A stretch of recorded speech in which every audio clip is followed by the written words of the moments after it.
সর্বোত্তরের জেলা পঞ্চগড়ের ওপর দিয়ে বইছে মৃদু শৈত্যপ্রবাহ। 5 দিন পর আজ দেখা মিলেছে সূর্যের, তবে নেই সূর্যের উত্তাপ। হিমশীতল বাতাসে কনকনে ঠান্ডায় বিপাকে পড়েছেন সাধারণ মানুষ। বেশি বিপাকে রয়েছেন ছিন্নমূল ও নিম্ন আয়ের মানুষেরা। আজ সকাল 9টায় সর্বনিম্ন তাপমাত্রা 9 ডিগ্রি সেলসিয়াস রেকর্ড করেছে তেঁতুলিয়া আবহাওয়া অফিস।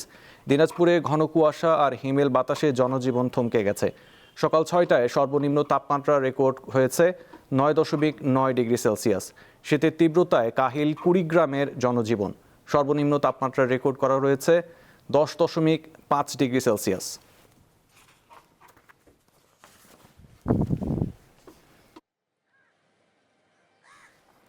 দর্শক, দিনাজপুর থেকে শীতের খবর জানাতে যোগ দিচ্ছেন সহকর্মী সুলতান মাহমুদ। সুলতান, শীতে জনজীবনের কি প্রভাব ফেলছে আর কতদিন এই পরিস্থিতি থাকবে, আবহাওয়া অফিস কি বলছে?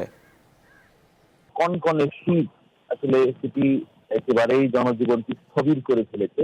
আমরা দেখেছি যে দিনাজপুরের যারা ছিন্নমূল মানুষ রয়েছে বা বাসমান মানুষ রয়েছে কিংবা শ্রমিক শ্রমজীবী মানুষরা রয়েছে, এরা কিন্তু আসলে সবচেয়ে বেশি বিপাকে পড়েছে।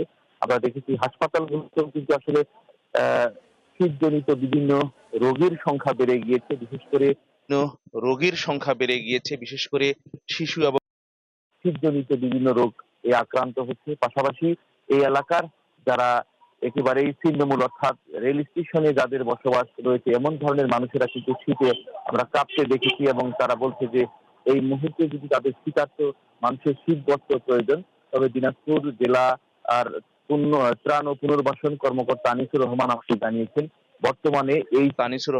জানিয়েছেন বর্তমানে এই মৌসুমে শীতার্ত মানুষের জন্য 32,500 শীত বস্ত্র এসেছে এবং এগুলো বিভিন্ন দিনাজপুরের যে 13টি উপজেলা রয়েছে 13টি উপজেলায় ইওনোদের মাধ্যমে কিন্তু সেগুলো বিতরণের কার্যক্রম চলছে।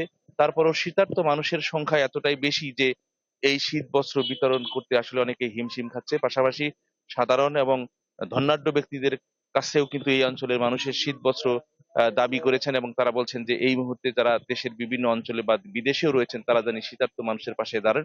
পাশাপাশি এই আবহাওয়া অফিস কিন্তু বলেছেন এই অব্যাহত আরো কয়েকদিন থাকবে। আসিফ। জি সুলতান, আপনাকে ধন্যবাদ।